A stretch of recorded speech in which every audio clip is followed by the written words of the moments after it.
வாம்மா திவ்யா. வந்துட்டேனே. அச்சோ ஆண்டி, என்ன சுங்கு போடுறதுக்கு ரிப்பன் நீட்டாவே இல்ல. இவ்ளோ குட்டியா இருந்தா எப்படி நீங்க சுங்கு போடுவீங்க? ஒரு பக்கம் இவ்ளோ அழகா நிறைய பெட்டல்ஸ் வச்சு சுங்கு போட்டிருக்கீங்க, இன்னொரு பக்கம் ரொம்ப குட்டியா வச்சிருக்கீங்களே. இதை வச்சு நீங்க எப்படி சுங்கு போடுவீங்க? உனக்கு தெரியாதா?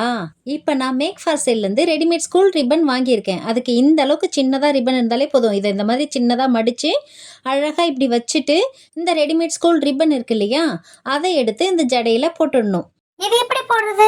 இது எப்படி ஆண்டி போட முடியும்? அதுக்கு தான் பேக் சைடில் ரப்பர் பேண்ட் அட்டாச் பண்ணி கொடுத்துருக்காங்க.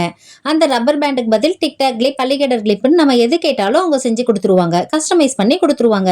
இப்போ இதோ போடுறேன் பாருங்க. Rubber band, normal rubber band நீங்கள் எப்படி ஜடையில் போடுவீங்களோ அதே மாதிரியே தான் போடணும். இந்த ரப்பர் பேண்டை 2 முறை போட்டாலே டைட்டாக இருக்கும். லூஸ் ஆகிடுச்சுன்னா இன்னொரு முறை சேர்த்து போட்டாலே போதும். இப்போ எப்படி இருக்குன்னு பாருங்கள். இதே பக்கம் இருக்க மாதிரியே இந்த பக்கமும் வந்துடும். ஆமா, 2 பக்கமும் அழகா இருக்கு. இது எப்படி வாங்குறது? ரொம்ப ஈஸி. மேக் ஃபார் சேல்னு யூடியூப், இன்ஸ்டாகிராமில் அவங்க பேஜ் ரன் பண்ணிகிட்ருக்காங்க. அங்கே ஃபோன் நம்பர் கொடுத்துருக்காங்க. அங்கே கான்டாக்ட் பண்ணி வாங்கிக்கலாம். அப்படி இல்லைனா இப்போ நீங்கள் பார்த்துட்ருக்க வீடியோவிலையும் ஸ்க்ரீனில் வாட்ஸ்அப் நம்பர் கொடுத்துருக்கேன். அந்த நம்பர் கான்டாக்ட் பண்ணி நீங்கள் வாங்கிக்கலாம்.